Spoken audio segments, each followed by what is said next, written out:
Mini screen പ്രേക്ഷകർക്ക് ഏറെ സുപരിചിതനായ നടനാണ് ആദിത്യ ജയൻ. റിപ്പോർട്ടുകൾ ശരിയാണെങ്കിൽ 2005 മുതൽ മിനിസ്ക്രീനിൻ്റെ ഭാഗമാണ് താരം. സീരിയലുകളിൽ മാത്രമല്ല സിനിമകളിലും ആദിത്യൻ അഭിനയിച്ചിട്ടുണ്ട്. മണിയറക്കള്ളനാണ് ആദിത്യൻ്റെ ആദ്യ സിനിമ.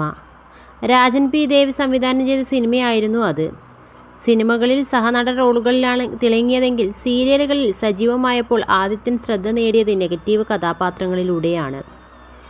ആകാശദൂത്, മറ്റൊരുവൾ തുടങ്ങിയ നിരവധി സീരിയലുകൾ ഇതിനോടകം തന്നെ താരം അഭിനയിച്ചിട്ടുണ്ട്. വിവാദങ്ങളാൽ നിറഞ്ഞ കരിയർ ആണ് നടൻ്റേത്. നടി അമ്പിളി ദേവിയുമായി നടന്ന വിവാഹവും വിവാഹമോചനവും അതിൽ ഒന്ന് തന്നെയാണ്. ഗാർഹിക പീഡനത്തിന് ആദിത്യൻ്റെ പേരിൽ അമ്പിളി പരാതിയും നൽകിയിരുന്നു.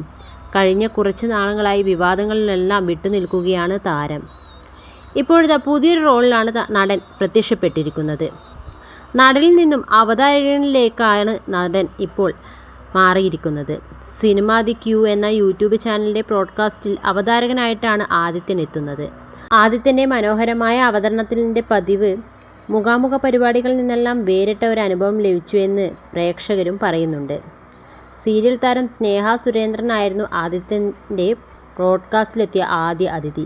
ഇവരുടെ സംഭാഷണത്തിൻ്റെ വീഡിയോകൾ ചെറിയ ഭാഗങ്ങളായി ഇപ്പോൾ സോഷ്യൽ മീഡിയയിൽ വൈറലാകുന്നുണ്ട്. അതേസമയം മറ്റ് ചിലർ അതിശയപ്പെട്ടത് നടൻ്റെ മുഖത്തെ വന്ന മാറ്റം തന്നെയാണ്. മുഖം കരുവാളിച്ചിരുന്നു. ഇരുനിറമാണ് ആദിത്യന്. അങ്ങനെ ഒരാൾക്ക് പെട്ടെന്ന് ഇതെന്ത് സംഭവിച്ചു എന്നായിരുന്നു ചിലരുടെയൊക്കെ സംശയം. കരൾരോഗം ബാധിച്ചവരുടെ മുഖം ഇത്തരത്തിൽ കരുവാളിക്കാറുണ്ടെന്ന് കമൻറ്റ് ബോക്സിൽ ചിലർ കുറിക്കുന്നുമുണ്ട്.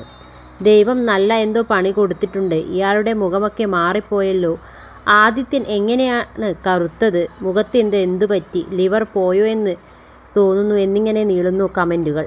നടൻ ഇതുവരെ ഒന്നിനോടും പ്രതികരിച്ചിട്ടുമില്ല. അമ്പിളി ദേവിയുമായുള്ള വിവാഹമോചന കേസ് നടക്കുന്ന സമയത്ത് ആദിത്യൻ കൈഞ്ഞരവ് മുറിച്ച് ആത്മഹത്യക്ക് ശ്രമിച്ചിരുന്നു.